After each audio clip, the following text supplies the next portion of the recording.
मैं हूँ किरण बेदी, हमेशा सुनो रेडियो उड़ान। आज ही अपने मोबाइल फोन पर ऐप स्टोर या फिर प्ले स्टोर से डाउनलोड कीजिए रेडियो उड़ान का ऑफिशियल ऐप या फिर लॉग ऑन कीजिए www.radioudan.com। सुनते रहिए रेडियो उड़ान, a flight of life.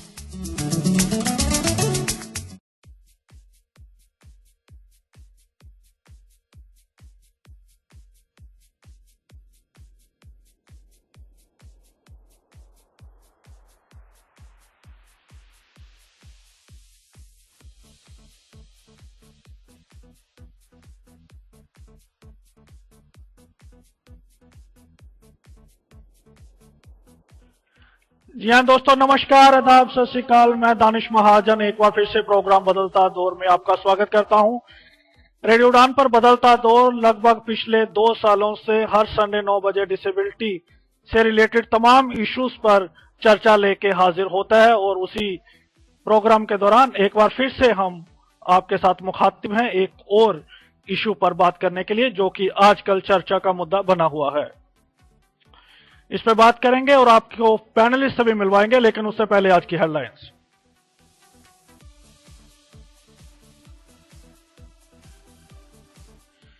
Railway ने शकूर बस्ती को हटाया, केजरीवाल बौखलाए, कहा करूंगा केस।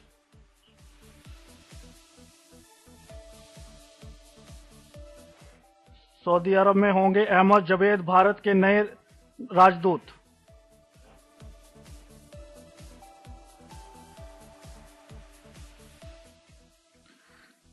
अर्बन डेवलपमेंट मिनिस्ट्री ने एक्सेसिबल इंडिया के दौरान बिल्डिंग को एक्सेसिबल बनाने के गाइडलाइन को फ्रेम किया।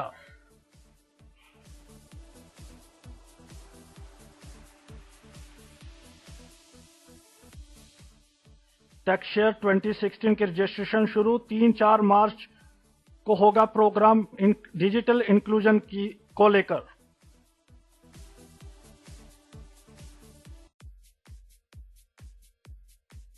मुंबई में कलाकार हेमा उपाध्याय और उनके वकील का शव मिला नाले में।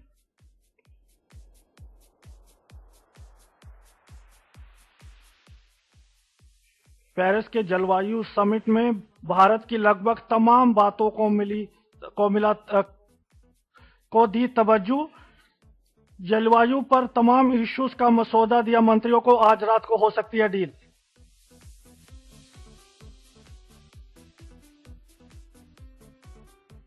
क्रिकेटर रोहित शर्मा रचा रहे हैं रितिका के संग आज विवाह।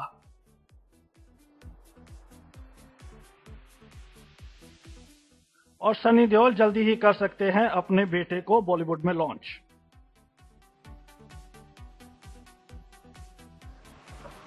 हेडलाइंस के बाद एक बार फिर से आप सभी का स्वागत है। आप सुन रहे हैं रेडियो उड़ान पर प्रोग्राम बदलता दौर। आज का जो इशू है, हाल ही में पार्लियामेंट में भी कुछ दिनों पहले इस पर डिबेट रही और पार्लियामेंट के बाहर भी डिसेबिलिटी कम्युनिटी में इस पर डिबेट चल रही है। लेकिन इस डिबेट को ये डिबेट ज्यादा पॉपुलर हो गई और इस पर ज्यादा बहस छिड़ गई उस समय जब हमारे देश के प्रधानमंत्री नरेंद्र मोदी जी ने विकलांगों के लिए एक नया शब्द गढ़ा, जिसको दिव्यांग शब्द उन्होंने यूज किया गया, जिसका मतलब है डिवाइन बॉडी। इस तरह के तमाम वर्ड्स आजकल यूज किए जा रहे हैं तमाम मंचों पर, तमाम डिस्कशंस में, जहां फिर डिसेबिलिटी से रिलेटेड अगर न्यूज भी आती है तो न्यूज़पेपरों में। इनमें से एक बहुत पॉपुलर वर्ड है डिफरेंटली एबल्ड। कई लोग person with special needs use करते हैं, कई लोग person with inner abilities use करते हैं। तो इन तमाम शब्दों पर डिबेट चल रही है और उस पर हमारे पैनलिस्ट बताएंगे आखिर इन शब्दों का क्या महत्व है। क्या वाकई डिसेबल या विकलांग शब्द नेगेटिव बन गया है? क्या ये अभी से समझ आ रहा है, जहां इस पर हमें रोष प्रकट करना चाहिए? बहरहाल इस डिस्कशन में मुझे ज्वाइन कर रहे हैं CEO of silver lining Preeti ma'am. She is organising nowadays dignity sessions and fusion as well. In 3rd of January another dignity session is on its way. Preeti ma'am, आपका बहुत बहुत स्वागत है। Thank you. And she is also blind. And joining me first time in a discussion, Mr. Rajiv Raturi ji, who is working with Disability Right Promotion International. He is a region Asia head specific, I think. If kindly correct me if I'm wrong, sir. Welcome to the show. Yeah, sure. Thank you. Joining me, our regular panelist, Dr. Ramesh Srin, is assistant professor of political science and general secretary of Progressive Society. Sir, आपका बहुत-बहुत स्वागत है. Thanks a lot. And joining me after a long time, Mr. Inderjit ji. He is also assistant professor of political science and he was there in many discussions on local TV channels. Sir, आपका बहुत-बहुत स्वागत है. Thank you, Danish, for having me here. जी, और मैं तमाम listeners को बता दूं, हमारे तमाम जो पैनलिस्ट हैं ये ब्लाइंड है. I think nobody will mind if I am calling you blind, so nobody wants me to call them differently ever, right? Absolutely जी. ओके जी, राजीव सर, आपसे शुरू करते हैं आज की डिस्कशन. क्या मानते हैं आप इस चर्चा को, और ये जो नए नए शब्द आ रहे हैं और हमारी कम्युनिटी के अंदर भी ऐसे शब्दों का यूज किया जा रहा है, तो कैसे देखते हैं आप इनको? Thank you Danish. मेरी जो सोच है वो ये है कि ये जो वर्ड्स है, स्पेशली एबल्ड, डिफरेंटली एबल्ड वगैरह वगैरह, these are all very politically correct terms जो ज्यादातर यूज होते हैं बाय प्रोफेशनल्स जो डिसेबिलिटी सेक्टर में काम करते हैं. और ये मेरी समझ में ये थोड़ा एक इस सोच से बोला जाता है कि कहीं विकलांग व्यक्ति को प्रॉब्लम तो ना हो अगर उसको विकलांग बोला जाए. पर मेरी सोच ये है कि I don't think we as people with disability being called a person with disability. और यही सोच उभरी है आई वुड से इंटरनेशनली, क्योंकि यूएनसीआरपीडी भी बोलता है कि rights of person with disabilities के बारे में. वो नहीं बोलता है कि राइट्स ऑफ डिफरेंटली एनेबल्ड और rights of specially abled people. And this new term that you are talking about, Divyang, पहले भी एक शब्द यूज हुआ करता था जैसे कि निशक्त, और हमारे जितने भी आयुक्त थे, विकलांगता के आयुक्त, उनको निशक्त जन आयुक्त बोला जाता था. और काफी इस पे चर्चा हुई थी and they have change that terminology to vikalang jan. तो ये मेरी समझ में एक ये politically correct सा terminology है. As people with disabilities, we have no issues being called person with disability. जो पार्लियामेंट्री स्टैंडिंग कमेटी की भी जो रिपोर्ट आई है आरपीडी बिल में, उन्होंने भी लिखा है कि इसका जो टाइटल है इस कानून का, इसको बदला जाना चाहिए, इसको rights for specially enabled people, या 2-3 उन्होंने ऑप्शन दिए थे. और इस पे भी within our community in India काफी चर्चा हुई. काफी लोगों ने मिनिस्ट्री को लिखा कि नहीं, हम ये सब नहीं चाहते, हम नहीं चाहते कि ये विकलांगता का जो कानून है इसको आप rights for people with special abilities लिखे, let it be called the rights of people with disabilities.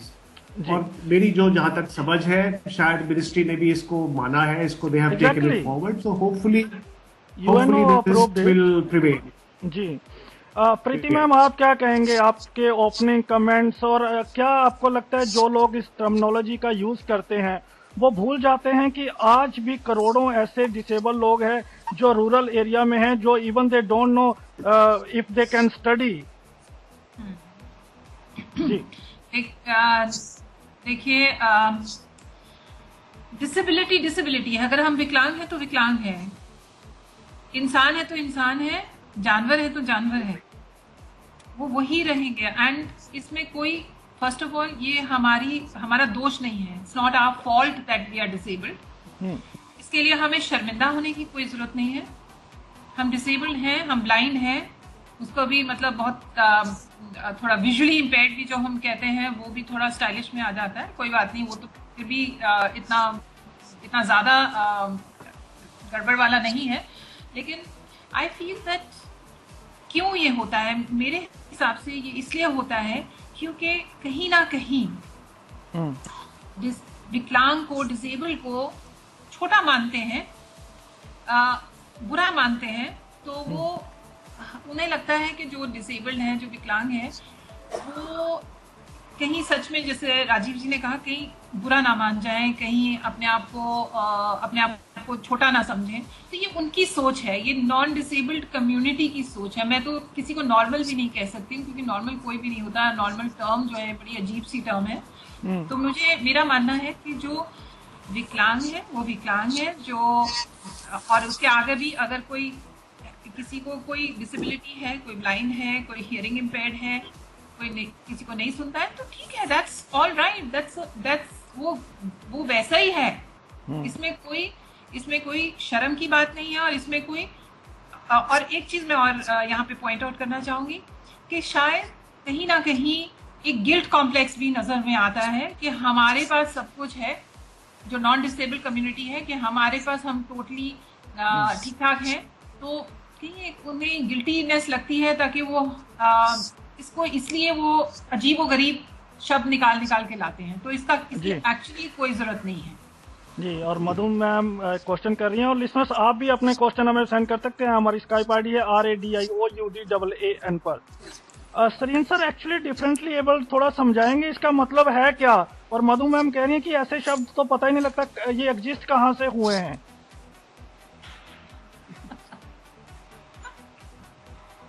देखिए असल में क्या, ये हमारे अंदर की जो अजीबोगरीब सोच है कि हम विकलांग को कोई 8वें जगत का प्राणी समझ रहे हैं। कहानी गड़बड़ वहां से, जैसा प्रीति जी कह रही है, हम जो हैं वो हैं, और इसको मान लेने में जो दिक्कत है हम में से जो इलीट हो गए ज्यादातर, जिनको बड़ा लगता है कोई फैशनेबल शब्द हमारे लिए आना चाहिए ताकि हम भी कहीं लेबल्ड लगे। जैसे किसी ने ब्लाइंड के लिए यूज किया प्रज्ञा चक्षु, यार ब्लाइंड बुद्धू भी हो सकता है, प्रज्ञा चक्षु। तो ये जो टिपिकल सोच, इसको मैं मानता हूँ ये सोच हमारे बीच में भी है, हमारे यहाँ जो so called high ranking elite लोग हैं उनकी भी देन है। और ये सोच उन लोगों की जो हमारे प्रति सिंपैथी न रख के हमें ये मुगालता देना चाहते हैं कि बहुत ऊंची चीज है। तो यहाँ से शुरू कर, हम सब विकलांग हैं। हम सब विकलांग कहाँ से हो गए भाई? जो नहीं है विकलांग वो नहीं है। मैं इस आर्गुमेंट से बिल्कुल कन्विंस नहीं हूँ कि हम सब विकलांग हैं। इस आर्गुमेंट को जरूर मानता हूँ कि we are all temporarily abled body, ये समझ आता है। ये सभी you are framing a new word now. नहीं, ये न्यू वर्ड नहीं है, ये बाकायदा पूरा एक जो है इस पर रिसर्च वर्क है। टेम्परेली एबल्ड बॉडी का मतलब मैं खाली विकलांगों के लिए नहीं कह रहा हूँ, टेम्परेली एबल्ड बॉडी सारी ह्यूमन बीइंग है, और ये नया वर्ड नहीं है, ये ऑलरेडी एग्जिस्टेंस में है। इस पर सेमिनार्स भी हो चुके हैं जी। तो मेरी नजर में मैं तो इवन इससे भी नहीं कतराता अगर मान लीजिए कोई मुझे अंधा कहता है। सवाल कहने का लहजा है। अगर कोई मुझे कहे अभी अंधे, तो निश्चित तौर पर मुझे गाली लगेगी। लेकिन अपने गांव वाला आदमी मुझे कह दे कि क्या कर रहे हो भाई, और साथ में अंधा भी जोड़ दे, तो मुझे बिल्कुल नहीं लगे, क्योंकि मुझे उसका स्टैंडर्ड भी तो देखना होगा। मेरा मानना ये it's a matter of communication, कौन कह रहा हो, कौन रिसीव कर रहा है। जी डॉक्टर इंद्रजीत जी, आपसे जाना, is disable a negative word?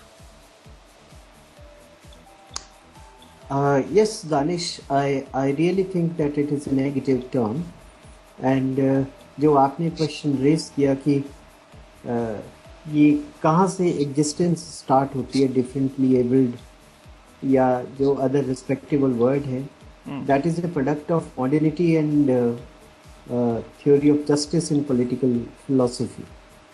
कि जो जस्टिस है वो इस तरीके से होना चाहिए कि everybody has a right to be a respectable citizen।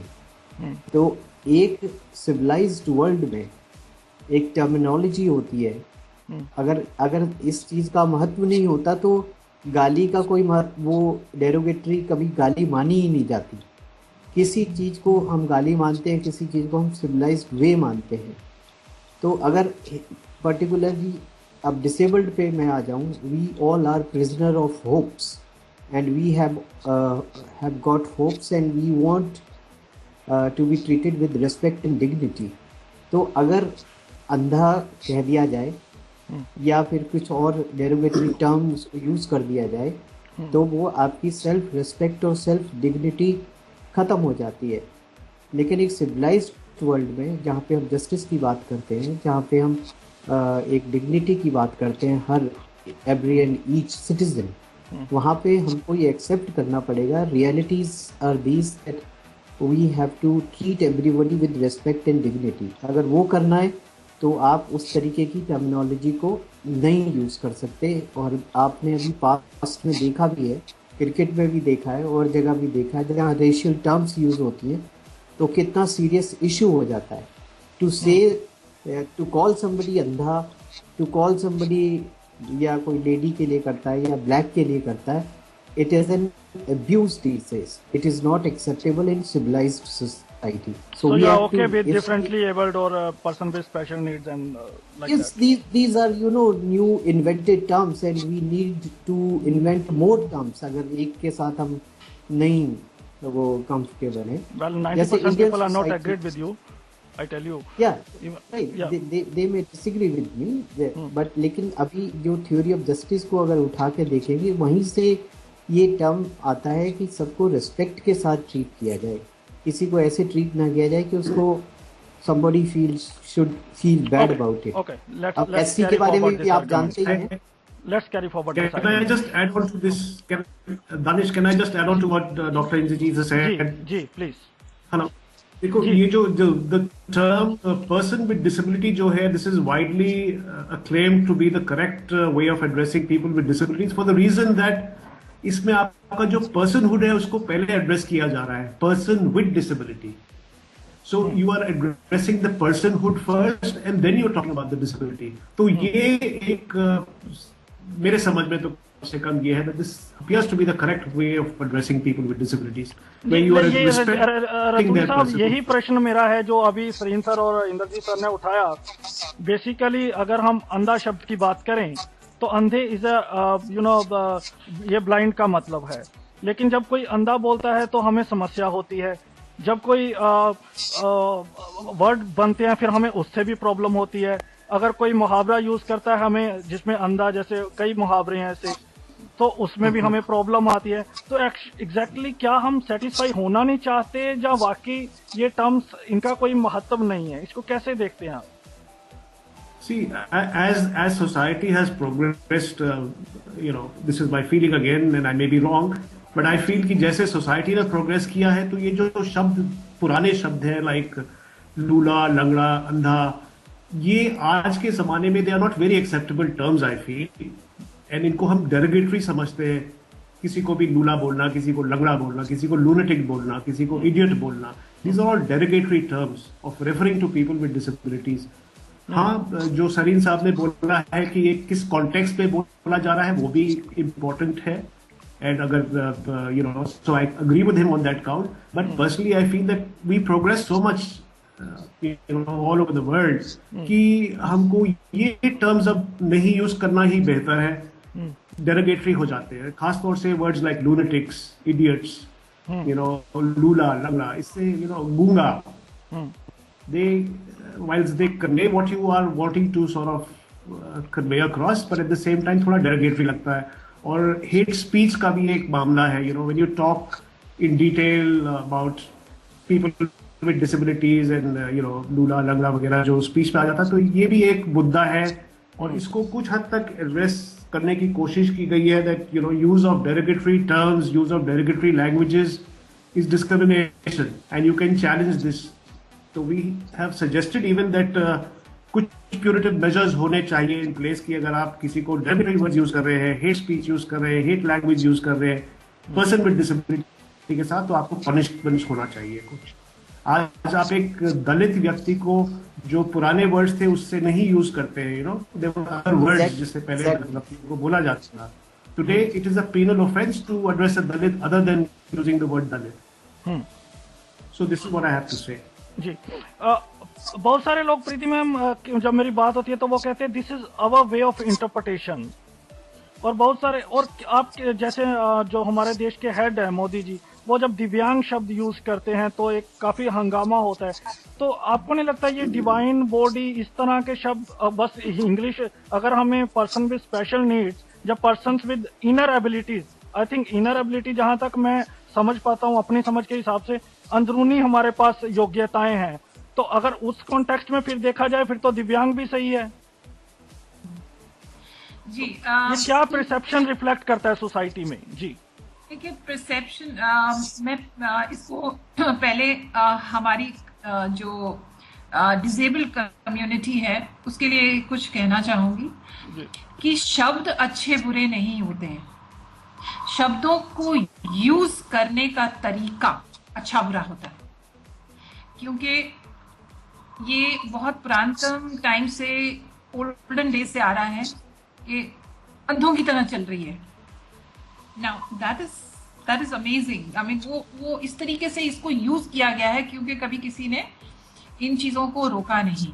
अब ये बहुत मुश्किल की बात है कि आप लोगों का के वर्ड्स को या उनका बोलना आप कंट्रोल कर लें।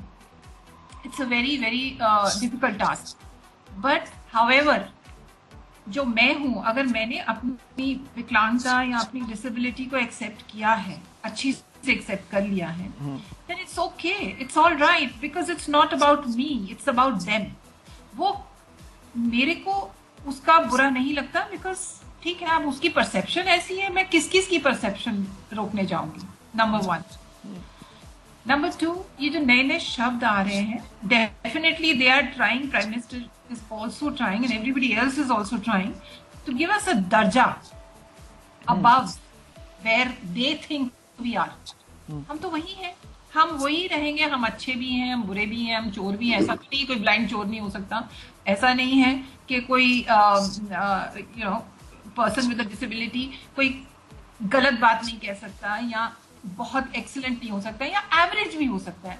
हम लोग ह्यूमन बींग्स हैं, हम लोग इंसान हैं। बाकी ये तो अगले की परसेप्शन है, वो कैसे इस चीज को देखता है, और हमारी खुद की परसेप्शन है, उसको कैसे लेते हैं। बिकॉज अगर हम विक्टिम पर्सनालिटी बन के रहेंगे, अगर हमारे अंदर खुद के अंदर इनसिक्योरिटी है, हमें खुद बुरा लगता है कि ओहो हो, हम खुद इनसिक्योर हैं कि हमें कोई विकलांगता है, हम डिसेबल्ड हैं, तो फिर हमें कोई भी शब्द है ना वो बुरा लगेगा। उसको हम अंधा कहें या लंगड़ा कहें या डिफरेंटली एबल कहें या एक्सट्रीमली एबल कहें या ओवर एंड अबव कहें, कुछ भी कहें, ठीक है ना, वो हमें डेरोगेटरी लगेगा क्योंकि हमें लगेगा सब हमारी कमी देख रहे हैं। लेकिन अगर आप अंदर से कॉन्फिडेंट हैं, आपने खुद अपना कबूल किया है कि हम विकलांग हैं, तो है भाई। I never chose to be vikalang. मैं तो खुद भगवान जी को बोल के नहीं आई थी कि मुझे ब्लाइंड बना के भेजो भाई। तो it is how it is. So it is our perception versus their perception. तो लोगों के अंदर वो जैसे मैंने पहले भी कहा था, एक गिल्ट कॉम्प्लेक्स है। वो हमें और तो कुछ नहीं दे सकते हैं। हमें एक्सेसिबल इंडिया कब मिलेगा पता नहीं, हमें एक्सेसिबल फैमिली कब मिलेगी ये पता नहीं, हमें जीने के छोटे छोटे अधिकार कब मिलेंगे पता नहीं। लेकिन ये शब्द को लेके हमें गीत सुनाए जा रहे हैं ताकि हमारा माइंड डाइवर्ट रहे। I got it. Okay Sareen sir, आपसे ये जानना चाहूंगा, क्या वाकई परसेप्शन मैटर करती है? क्योंकि अगर आप गांव में जाते हैं, आप बिहार में जाते हैं, यूपी में जाते हैं और बहुत सारे गांव में जाते हैं, तो आप बहुत सारे ऐसे गांव हैं पंजाब और हिमाचल में जहां आप आज भी जाएंगे, वहां का एक तबका आपको आज भी सूरदास कहेगा, रिगार्डलेस ऑफ द फैक्ट, चाहे आप वकील हैं, चाहे आप जज लगे हैं, अगर आप ब्लाइंड हैं तो आपको सूरदास कहा जाएगा या धृतराष्ट्र कहा जाएगा। हमने बहुत अवेयरनेस कैंप लगाए हैं, सेमिनार्स किए हैं, कोई खास चेंज नहीं आया है सोसाइटी में। तो क्या इन सिनेरियो में कोई फर्क पड़ता है? क्योंकि जो डिफरेंटली एबल्ड है, वो जो एक एलीट क्लास है, वो तो वैसे ही एक अच्छे तरीके से आपको जहाँ तो ब्लाइंड कहेंगे तो अच्छे शब्दों से वो यूज करेंगे। लेकिन आज एक बहुत परसेप्शन है, जो डिसेबिलिटी से रिलेटेड लोग नहीं है, जो नहीं समझ है जिनको, तो वहां तो आज भी आपको ऐसे शब्दों से बुलाया जाता है। क्या मैटर करता है परसेप्शन? जी, मेरी नजर में पहले तो हम क्या आम आदमी से जुड़ते भी हैं? जब ये डिबेट करते हैं हमारे लिए क्या कहा जाए, कहने की भाषा जो बनती है वो मेरे हिसाब से आम आदमी से बनती है, थोपी जाती है ऊपर वाले लोगों से। आम आदमी मुझे धृतराष्ट्र कहे, भगत जी कहे, सूरदास कहे, अंधा भी कहे, मुझे लगता है वो कहने वाला अपनी सीमाओं में ही कहेगा। और दूसरी बात मुझे ये भी लगती है कि हमारी हड़बड़ाहट क्या है, असल में कहाँ फंसे हुए हैं। हमने अपने आप को एक खास मेंटल मेकअप में ढाल लिया है, जहाँ हम चाहते हैं हमारे लिए कुछ ऐसा गढ़ दिया जाए कि हम जस्टिस का हिस्सा बन जाए और आम आदमी के साथ जुड़ के समान हो जाए। क्या जब मैं जाके दीवार से भिड़ता हूँ क्या मैं आम आदमी के समान हूँ? मुझे इसे पूरा शक है कि मैं आम आदमी के समान नहीं हूँ। तो मेरा तो मानना प्रैक्टिकल चीजों का मैं बहुत थियरी वेरी नहीं जानता हूँ। मेरा मानना यह कि जब मेरी जो भी सीमाएं हैं उन सीमाओं का अच्छे शब्द देके मुझे मुगालते में भुलावे में क्यों डालते हो? स्पेशल कह के ये क्यों बताना चाहते हो कि मैं कोई विशेष योग्यता रखता हूँ? स्पेशल कहने से क्या हो जाएगा? क्या मैं विशेष योग्य हो जाऊंगा? क्या डिफरेंट कहने से क्या मैं आम आदमी नहीं हूँ? डिफरेंटली एबल बहुत खतरनाक टर्म है जो निश्चित तौर पे इस तरफ संकेत कर रही है कि मैं नॉर्मल नहीं हूँ। Somewhere on the line I am abnormal. क्या मैं अपनी एबनॉर्मलसी को स्वीकार कर लूँ? जी मुझे लगता है कि ये हड़बड़ाहट है। और हड़बड़ाहट क्यों है उसके लिए थोड़ा पीछे जाना होगा। आप देखिए अमेरिका में ब्लाइंड शब्द एक्सेप्ट किया गया। अगर आप केनेथ जर्नाइगन को पढ़ें तो उसके कम से कम 15-16 ऐसे आर्टिकल हैं जो ब्लाइंड को लेकर लिखे गए। जैसे is the literature against us, blindness conception and misconception, या is the history against us. अब वो आदमी जो साफ तौर पे लिख रहा है कि ब्लाइंड की शब्द की इम्प्लीकेशन एज पर डिक्शनरी और व्यवहार में क्या बन रही है, उसके बावजूद वो रियलाइज करते हैं there is no better word. तो ये रियलाइज करेगा कौन? मेरा मानना है ये रियलाइज हमें करना होगा। अगर हम इससे खुश हो जा रहे हैं को हमें स्पेशल कह दे तो खुश हो जाओ भाई, उसमें क्या जाना। Okay. So, Inder Singh sir is not agreed with you, but okay. So, Inderji sir, I challenge it. I guarantee it because I have witnessed it. Including me, I'm saying, most of the people who goes on stage and give lecture and use any kind of terminology. But when it comes to the personal things, जब हमें employment चाहिए होती है, चाहे जब हमें concession चाहिए होता है, हम सबसे पहले कहते हैं भाई मुझे दिखता नहीं है बस में, मैं अंधा हूँ, जब मुझे ब्लाइंड है क्योंकि उसको समझ नहीं आएगा मैं ब्लाइंड हूँ, हम खुद कहते हैं। तो उस टाइम पे हम एक कंडक्टर को नहीं समझाते हैं वी आर डिफरेंटली एबल्ड, हमें चाहिए होता है। तो don't you think that we are hypocrites sometimes? नहीं दानिश, ऐसा नहीं है। और इस तरीके से फिलॉसफी काम नहीं करती है। फिलॉसफी का काम होता है टू चेंज सोसाइटी। और आप ये कहें कि वो 10 साल में बदल जाएगा या 5 साल में बदल जाएगा, that is not at all possible. It takes time to change, but the task of a philosopher is to tell you that you should do this. और पॉइंट ये है कि कंडक्टर को हम इसलिए कहते हैं क्योंकि हमारा मीडिया, हमारे सिटीजन्स एजुकेटेड नहीं है, मीडिया ने इस बात को स्प्रेड नहीं किया, तो हमें ये कहना पड़ जाता है we don't want to say that but we have to say it because they don't understand this language. Sophisticated language उनको समझ नहीं आता। और जहाँ तक ये जैसे दीवार से टकरा जाना या दिखना नहीं, ये डिफ़िकल्टीज हैं हमारी लाइफ में, लेकिन हमारा ये राइट है कि we should be treated with respect and dignity. ये समाज से what's wrong person with disability, what's wrong in this? नहीं, पर्सन विद डिसेबिलिटी, देखो मैंने कहा हम नई नई टर्म्स इन्वेंट करते रहते हैं, एक दूसरी को रिप्लेस करती है।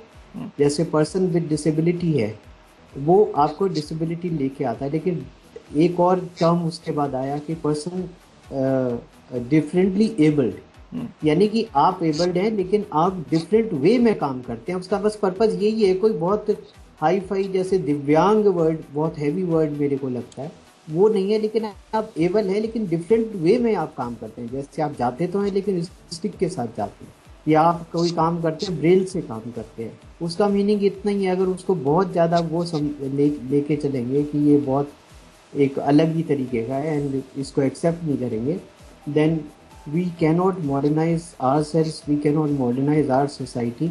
ये मैसेज तो हमारी रिस्पॉन्सिबिलिटी है, या हमारी NGOs हैं उनकी रिस्पॉन्सिबिलिटी है, मीडिया की है, एजुकेशन की है। और जो बच्चे आज अच्छे स्कूल्स में पढ़ते हैं वो ये सब अंधा, ये सब टर्म्स यूज़ नहीं करते। और बाकी आपने एटीट्यूड की बात कही, that is very important issue कि इस टर्म्स के साथ साथ एटीट्यूडनल चेंजेस भी सोसाइटी में आने चाहिए, और with the passage of time we have seen that society has improved. अब उतना नहीं लगता, लेकिन जब सोसाइटी बहुत नेगेटिव टर्म्स यूज़ करती है वो हमें डिप्रेशन भी देती है, and that impairs our hopes for the future. जी, क्या राजीव सर आप एग्रीड हैं इंद्रजीत सर से? और क्या ये जो टर्मिनोलॉजीज आती हैं तो क्या इनका कोई आर्थिक, राजनीतिक, सामाजिक आधार होता है? क्या वहां पर भी डिस्क्रिमिनेशन होने का कोई खतरा रहता है? जी यस, आई थिंक इसमें थोड़ा बहुत तो पॉलिटिकल है ही ये मामला। That you know, when the prime minister makes a statement कि disabled people will be called दिव्यांग, there is something political about it, I feel. मेरे कुछ friends हैं जिनका नाम है दिव्यांशु, दिव्यांग, they'll feel very upset कि उनको disabled बोला जा रहा है. So that's a problem. See, as like I want to just go back to what I was saying कि as society has progressed, some terminologies have changed. अभी आप देखो mentally retarded को mentally retarded होना गलत समझा जाता है. So the preferred term is intellectual disability. Similarly, जैसे कि deaf and dumb used to be a term जो हमारे काफी कानूनों में भी है, हमारे लॉ डॉक्यूमेंट्स में है, that is also considered unparliamentary now. उसको अब deaf and mute बोलते हैं या सीधे hearing impaired बोला जाता है. तो progressive realization तो हो ही रहा है, terminologies are changing, but to have a terminology which is taking you back or putting you on a stage, you know, it's putting you on a pedestal like differently abled, ये तो आपको idolize किया जा रहा है, आपको एक pedestal पे रखा जा रहा है, which we don't want. We are happy with being called people with disabilities. So there is something political about it. There is something political about it. If you ask any DPO, disabled persons organization, तो उनका क्या reaction होता है? पर अगर आप एक NGO professional से पूछे तो उनका रिएक्शन काफी फर्क होगा. So the way NGOs approach disability and the way a DPO will approach disability again varies. So these are all issues that one has to keep in mind. ये terms कहाँ से आए? ये differently abled, ये सब किसने coin किया है इन words को, इन terms को? ये तो हमारे NGO sector ने term coin किए हैं ये words. उनके लिए ये bread and butter का मामला है. For professionals it's a matter of bread and butter because they have NGOs to run. But to us it is not a matter of bread and butter. So these are issues that, yeah. जी continue करें.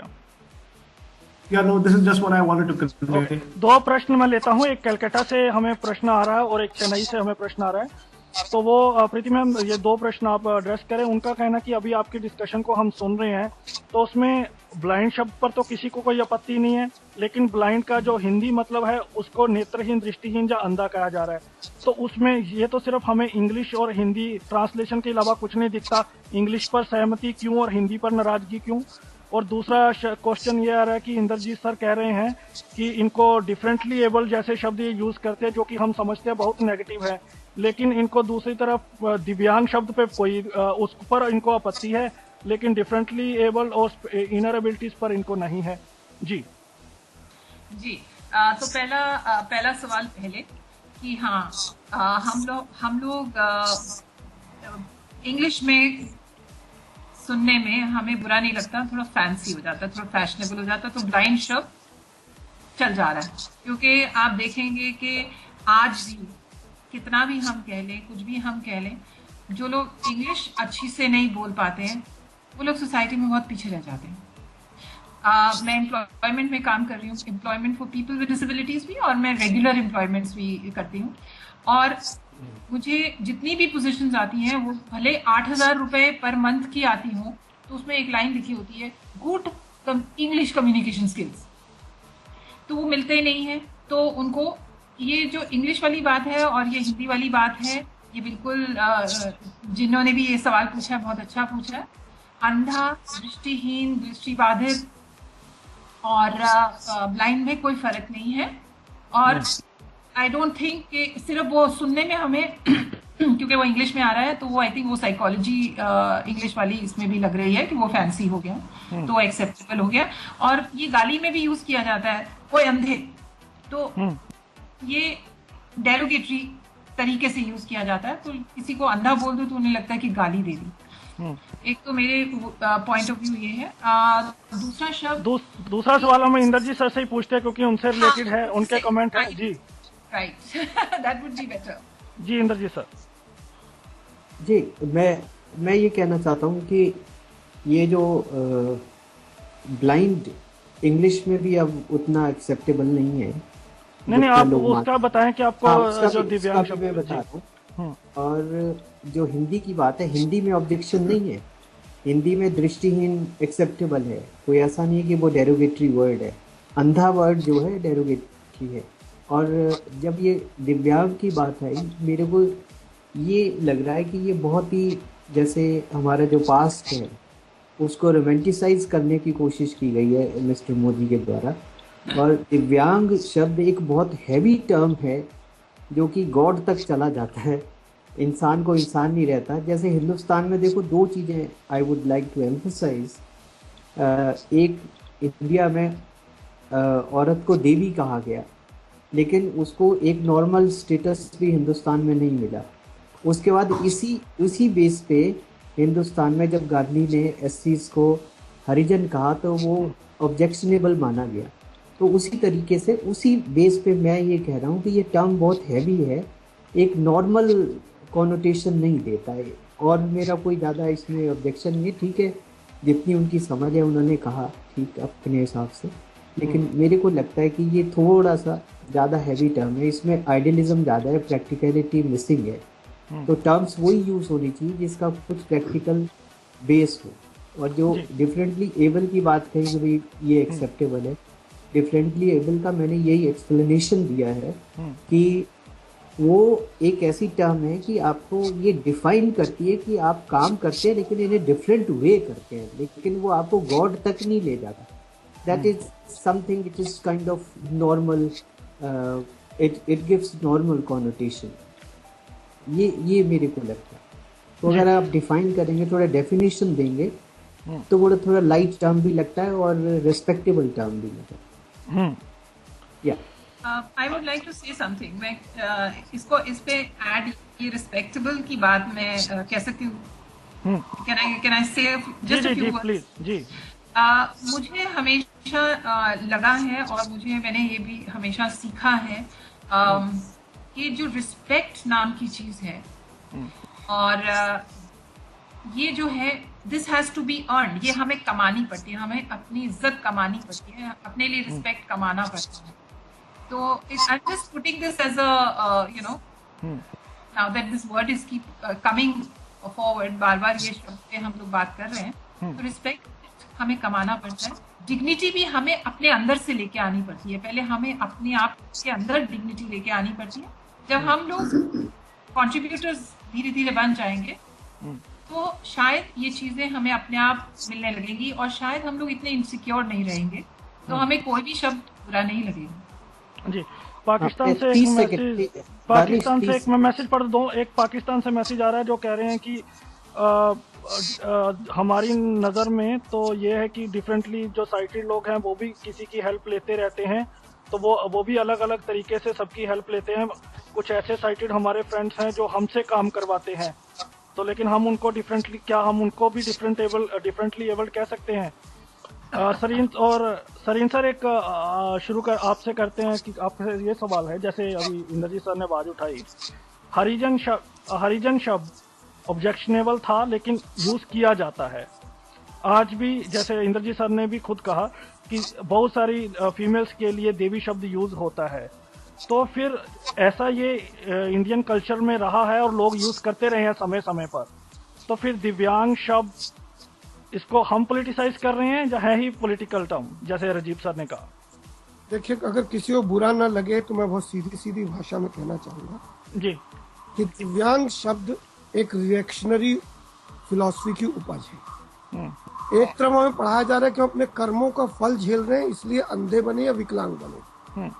दूसरी तरफ हमें दिव्यांग का ऐसा भुलावा दिया जा रहा है कि हमें कोई दैवी अंग मिल गया, आप तय करो कि हम किधर हैं। ये एक टिपिकल हिंदू धर्म की एक अजीबोगरीब सोच है, जो एक तरफ में कर्म सिद्धांत पढ़ाती है कि आपको कर्मों का फल मिला, इसलिए आप अंधे हुए। यहाँ तक कि धृतराष्ट्र के ब्लाइंडनेस को ढूंढने के लिए 10,000 जन पीछे जाया गया। उसने किसी कीड़े की आंख में तीला मार दिया तो ब्लाइंड हो गया, तो आप भी ब्लाइंड हो गए। दूसरी तरफ ये कह रहे हैं कि हमारा अंग दिव्य हो गया। दोनों में से एक चीज होगा ना भाई, या तो मैं कर्मों का फल झेलूंगा या मैं विशिष्ट बनूंगा, दोनों कैसे हो जाऊंगा? लेकिन ये शब्द शंकराचार्य ने नहीं कहे सचिन सर, ये मोदी सर ने कहे हैं। मेरी नजर में शंकराचार्य मोदी में कोई अंतर नहीं है, दोनों एक ही थैली के चट्टे बट्टे हैं। Okay, I think Indrajit sir को इजाजत लेनी है, उन्हें कहीं जाना है। तो इंद्रजीत सर आप अपने क्लोजिंग कमेंट से, फिर मुझे एक छोटे से ब्रेक के लिए रुकना पड़ेगा और लिसनर्स के काफी मैसेजेस आ रहे हैं। Thank you so much listeners for being with us. इसी तरह आप अपनी क्वेरीज हमें रेडियो उड़ान पर मैसेज कर सकते हैं। Skype ID RADIOUDAN। जी इंद्रजीत सर। हाँ, मैं थोड़ा सा प्रीति की बात पे कहना चाहूँगा। She is absolutely right when she says कि रेस्पेक्ट कमांड करनी है। वो तो हमने कमांड करनी है, हर सिटीजन को कमांड करनी पड़ती है। जो साइटेड है वो भी अगर कुछ नहीं करता तो उसको कोई रिस्पेक्ट नहीं मिलती। लेकिन जो वर्ड्स का खेल है, एक सिविलाइज्ड वर्ल्ड में जो यूज होता है, वो टर्मिनोलॉजी इन्वेंट होनी बहुत जरूरी होती है। आपने अभी रिसेंट पास्ट में देखा जब VK सिंह ने प्रेस्टिट्यूट कह दिया प्रेस को, तो कितना हंगामा हुआ। तो ये सब आजकल नहीं चलता है। So we have to really change. तो ultimately the thing is that कि ये जो मैंने बोला कि ये, जैसे रमेश सर ने भी बोला है कि ये, इसलिए मेरा ये ऑब्जेक्शन था दिव्यांग पे कि ये बहुत ही हैवी टर्म है, एक्सेप्टेबल इसलिए नहीं है। थोड़ा नॉर्मल टर्म होना चाहिए। देवी, हरिजन, दिव्यांग, ये हमारे पास्ट को अननेसेसरली रोमांटिसाइज करने की कोशिश की जाती है। और ठीक है, PM का एक मेरे को थोड़ा सा इसलिए अच्छा लगता है कि he is the first prime minister. मैंने पहले नहीं सुना, हो सकता किसी ने कहा होगा, who has talked about the disabled. ये मैं बहुत ही उनको प्रेज करता हूँ इस चीज़ में। नहीं, देवगौड़ा ने कहा है भाई, लाल किला से बकायदा। हाँ, कहा होगा, लेकिन मैंने पहली बार मैंने सुना। मन की बात में भी उन्होंने डिसेबल्ड की बात कही। मतलब he is the prime minister who at least talks about the disabled openly. ठीक है, अब हो सकता है वो इंटेलेक्चुअल नहीं है, दिव्यांग कह दिया, लेकिन एक नहीं, वो इंटेलेक्चुअल है भाई। एक एम जो है,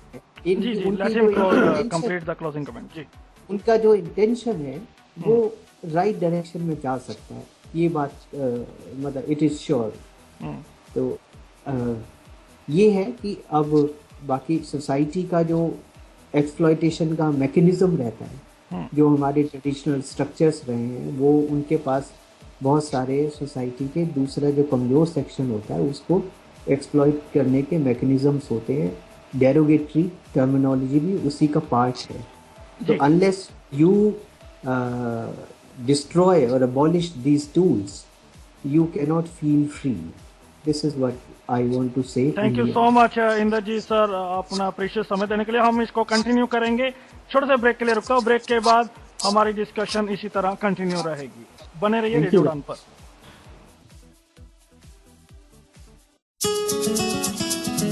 मैं हूँ किरण बेदी, हमेशा सुनो रेडियो उड़ान। आज ही अपने मोबाइल फोन पर ऐप स्टोर या फिर प्ले स्टोर से डाउनलोड कीजिए रेडियो उड़ान का ऑफिशियल ऐप या फिर लॉग इन कीजिए www.radioudan.com। सुनते रहिए रेडियो उड़ान, अ फ्लाइट ऑफ लाइफ। बड़े खुश लग रहे हो। क्या बात है? बात ही खुशी की है। मगर बताओ तो सही, बात क्या है? अरे भाई, मैं तो रेडियो उड़ान के सेकंड कन्वेंशन में लुधियाना जाने वाला हूँ। रेडियो उड़ान का सेकंड कन्वेंशन? जी हाँ, अगर आप भी पार्टिसिपेट करना चाहते हैं रेडियो उड़ान की सेकंड कन्वेंशन में, जो कि होने वाली है नेक्स्ट ईयर 30 जनवरी सन 2016 को सुबह 10 बजे से लुधियाना में, और करना चाहते हैं ढेर सारी मस्ती, दिखाना चाहते हैं अपना खुद का टैलेंट, या फिर देखना चाहते हैं अपने फेवरेट आरजेस को लाइव परफॉर्म करते हुए, तो आज ही लॉग इन करें www.radioudan.com/register पर अपना नाम रजिस्टर कराएं, या फिर हमें कॉल या व्हाट्सएप करें 9463668196 पर, और चलें मस्ती की एक नई उड़ान पर। फिर तो मैं भी चलूंगी तुम्हारे साथ। हाँ हाँ, क्यों नहीं। Radio Udaan, a flight of life.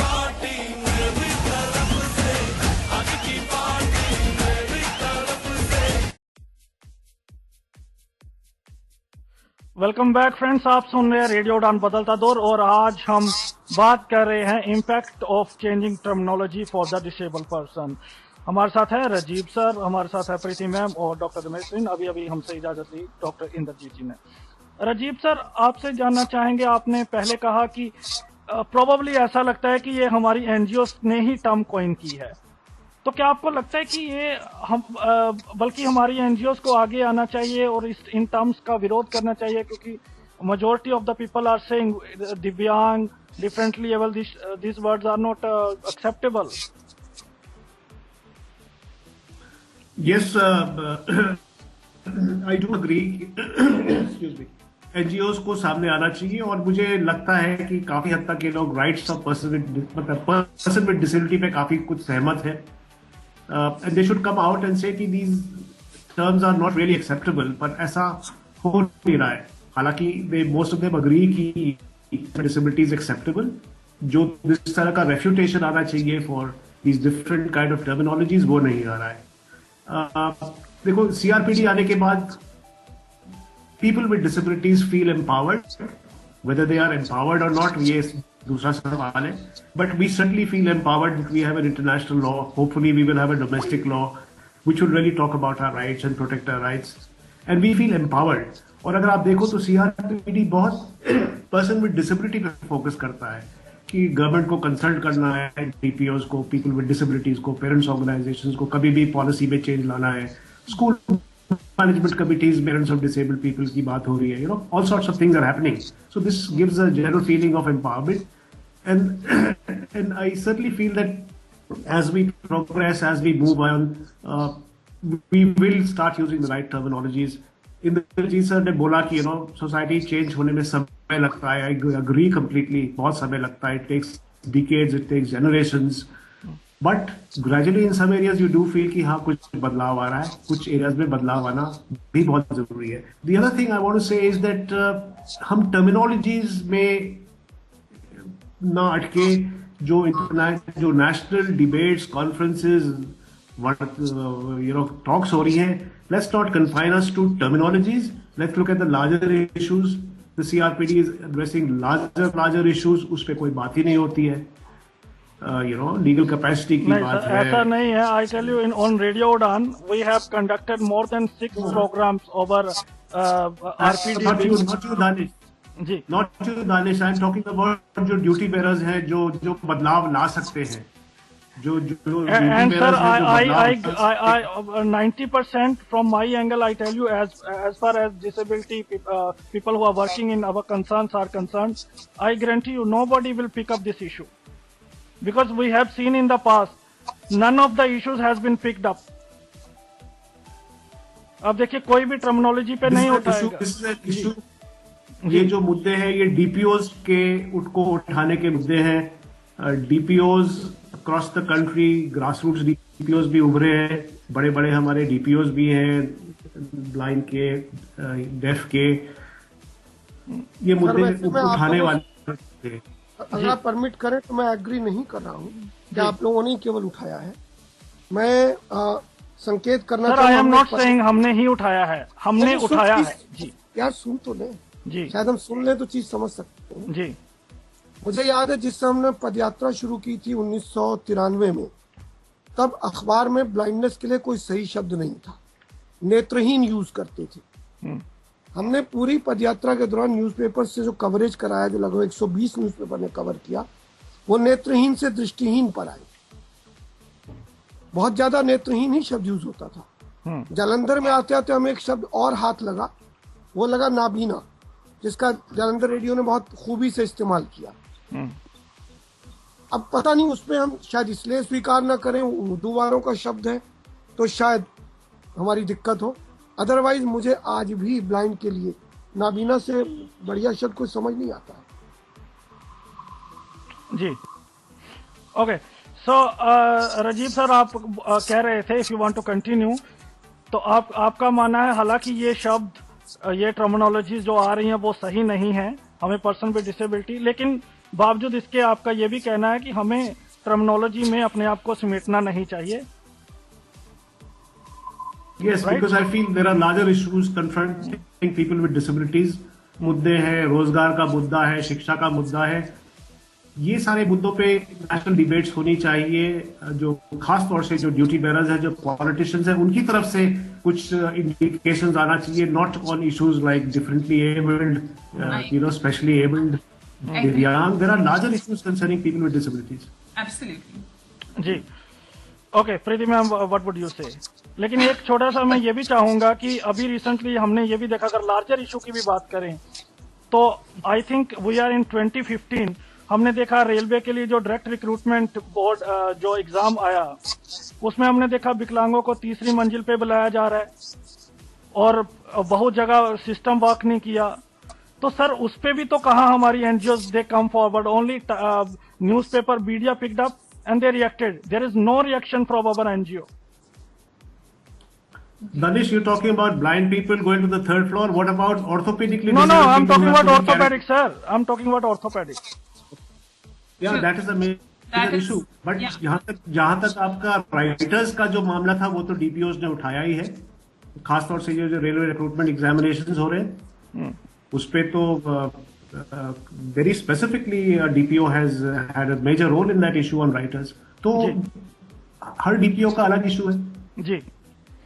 और इसी से मैं एक न्यूज दे दूं, जिन लोगों ने रेलवे का पेपर भरा है और जिनको इनएक्सेसिबिलिटी, जो एक्सेसिबिलिटी से रिलेटेड इशू आए थे, तो उसकी नोटिफिकेशन आ गई है. 27 और 28 दिसंबर को उनके दोबारा उनके एग्जाम होंगे. आप वेबसाइट देख सकते हैं, आपको SMS और ईमेल के द्वारा भी सूचित किया जाएगा. जी Preeti ma'am please. Ji definitely देखिए, हर बात जो भी उठती है, मीडिया जो है वो बहुत एक पावरफुल व्हीकल हो गया है, बहुत एक पावरफुल चीज हो गई है. तो मीडिया के लिए ये शब्द जो हैं ये जरूरी होते हैं, और मीडिया जिस चीज पे फोकस कराना चाहता है वो कराता है. और ये भी बहुत पॉलिटिकली ड्रिवन है, मीडिया भी पॉलिटिकली ड्रिवन है.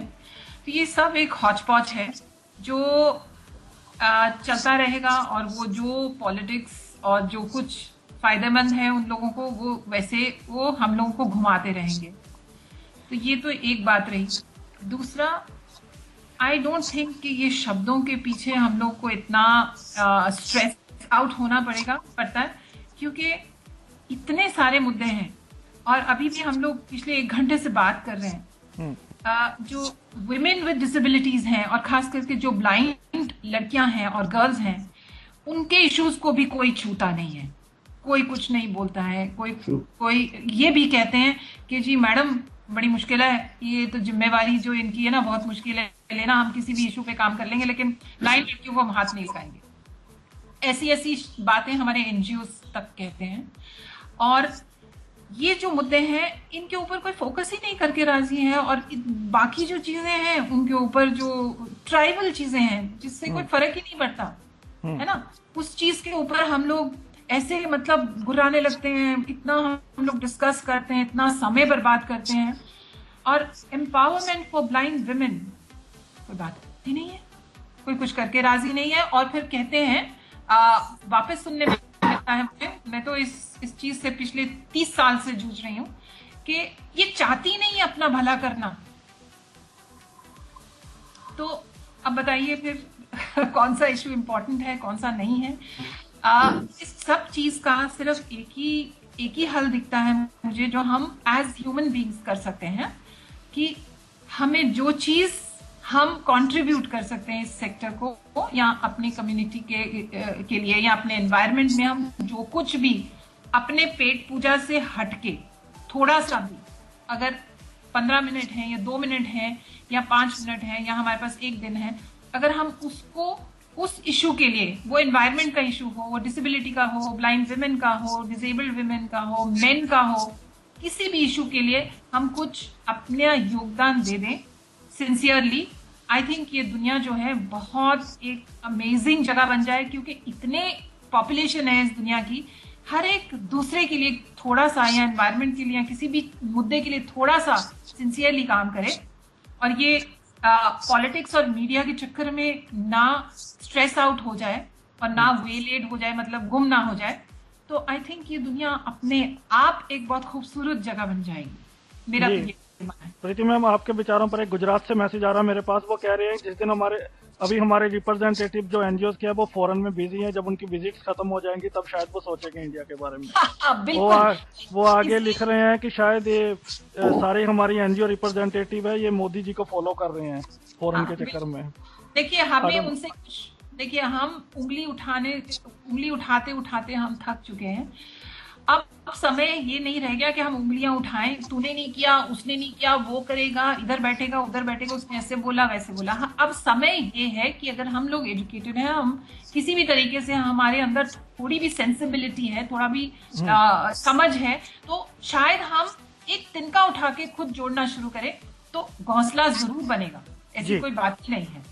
सरीन सर, क्या आप सहमत है राजीव सर और प्रीति मैम से? टर्मिनोलॉजी कोई इशू नहीं है, बाकी मुद्दों को हमें ध्यान देना चाहिए, और क्या बाकी मुद्दों को भी छुआ जा रहा है? Danish, I want to correct you. Terminology is an issue, but there are larger issues. Yeah, exactly. मैं पूरी तरह से सहमत इसलिए नहीं हूँ, शायद हम ओवर या तो इमोशनल हो जाते हैं, ओवर इथिकल हो जाते हैं। इसको थोड़ा रैशनली भी देखना जरूरी है। क्या डिसेबिलिटी का कोई डिस्कोर्स कभी डेवलप नहीं होगा?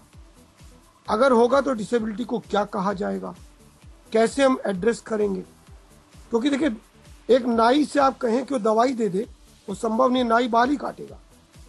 तो ये कहीं ना कहीं स्ट्रेटिफिकेशन करना पड़ेगा ही, आप चाहें या ना चाहें। एज ए डिस्कोर्स डेवलपर और एज ए आइडियोलॉग अगर थोड़ा भी काम करना है तो आपको टर्मिनोलॉजी की चिंता करनी होगी और उसके पीछे छिपी हुई राजनीति को सामने लाना होगा। कोई अगर आपको दिव्यांग कह रहा है तो क्या जताना चाह रहा है, ये साफ करना होगा, चाहे किसी को अच्छा लगे या ना लगे।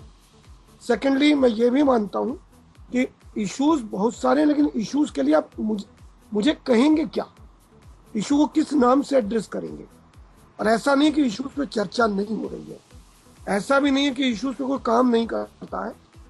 शायद हो सकता है खुद के गाल बजाने वाला खेल हो। मैं खुद जानता हूँ, मैंने अपने संगठन के माध्यम से अनेकों ब्लाइंड से रिलेटेड इश्यूज डिफरेंट सेमिनार्स में उठाए हैं। मैं टाइम टू टाइम सोवेनियर्स जो हमारे निकलते हैं उनमें उन इश्यूज को टच भी करता हूँ। लेकिन सवाल वही है कि क्या वो इशू आम आदमी तक हम ले जा पा रहे हैं? क्या कभी ये हमारी इच्छा होती है कि गाँव में जाके किसी स्कूल में बैठ के वहाँ के लोगों से बतियाएं, जो मैंने 8 महीने किया है। और बाकायदा गांव में जाके कोई बड़ा स्कूल मिल गया तो 10-15 गांव कवर करता हूँ, उन बच्चों से और प्रिंसिपल से रिएक्ट किया है। वो इंटरेक्शन जरूरी है, बिल्कुल मानता हूँ जी। लेकिन मेरा दृढ़ मानना ये भी है कि टर्मिनोलॉजी को साइड ट्रैक नहीं किया जा सकता, उसके पीछे छिपी राजनीति को ढूंढना जरूर चाहिए जी। अब हमारे पास समय कमी है, 1 मिनट आपके क्लोजिंग कमेंट्स के लिए। जी Rajiv sir. Yeah, Danish, it was good कि आपने ये इशू को उठाया है, because you can't have different terms coming from different platforms. There should be a uniform term which is acceptable to the disabled community at large, is what I feel. Also, I would say that let's also focus on larger issues which are hanging over our heads, and I certainly feel that disabled people and disabled persons organizations have a very large role to play in this entire change of attitudes, mindsets, change of terminologies, bringing about education, employment, etc. Thank you. जी Preeti ma'am. मेरा ये again ये कहना है कि हम जो term है पर्सन्स विद डिसेबिलिटी बिल्कुल ठीक है, और विकलांग बिल्कुल ठीक है, इसके ऊपर स्टिक करना चाहिए हम सबको एकजुट होके, बिकॉज सब लोग ये ऐसा सोच रहे हैं तो इट्स फाइन। अब सब लोग में 100% तो कभी भी नहीं होगा, लेकिन it's fine, it's all right. जैसे हम हैं वैसे ही हम हैं, तो हम खुद को एक्सेप्ट करें। और दूसरा एटीट्यूड जो है, हमें जो एटीट्यूड पे काम करना है वो हम जहाँ जहाँ हैं अपने एरियाज में, जहाँ जहाँ जा सकें, जैसे गांव में हो, शहर में हो, आप जहाँ भी खड़े हैं, आपको पहले अपना एटीट्यूड चेंज करना है अपनी तरफ के लिए और अपने विकलांग और डिसेबल्ड कम्युनिटी के लिए। और जैसे हमारा एटीट्यूड चेंज होगा तो डेफिनेटली धीरे धीरे औरों का एटीट्यूड भी चेंज होगा और हम कंट्रीब्यूटर्स बनेंगे तो बहुत फर्क पड़ेगा इसमें। Thank you so much Preeti ma'am ji. Sareen sir. देखिए, मेरा मानना तो यह है कि हमारे एटीट्यूड की चिंता किसी को नहीं है, हमारे प्रति एटीट्यूड की चिंता बहुत जरूरी है। और मेरा, क्योंकि हम इतनी माइनॉरिटी में हैं, हमें कोई कुछ भी कह लेगा, बहुत बड़ा उछाल नहीं आने वाला। मुझे याद है नरसिम्हा राव ने बेचारे ने एक बार गलती से भंगी भाई कह दिया था, पूरा देश हिल गया था इससे। हमें कोई अंधा या दृष्टिहीन या कुछ भी कह देगा, इतनी माइनॉरिटी में है, कुछ हिलेगा नहीं। लेकिन उनके एटीट्यूड को बदलने के लिए हमें लगातार देगा, वो बहुत जरूरी है। जी, थैंक यू सो मच आप सभी का इस प्रोग्राम में शिरकत करने के लिए, और उम्मीद है कि आप आगे भी इसी तरह सपोर्ट करते रहेंगे। और मैं लिसनर्स आपको विश्वास दिलाता हूं, डिसेबिलिटी से रिलेटेड इश्यूज को हर रविवार रात को 9 बजे उठाता रहूंगा और आपको अपने पैनलिस्ट से मिलाता रहूंगा। Thank you so much for today's discussion. Thank you. और उन लिसनर से मैं माफी चाहता हूं जिनके क्वेश्चन मैं नहीं उठा पाया समय की कमी के कारण, but thank you so much for responding us, thank you so much for listening. अगला शो बिल्कुल तैयार है, सुनते रहिए radio Udaan, game hour with RJ Meenal Singh भी एंड आरजे बाला नगेंद्र।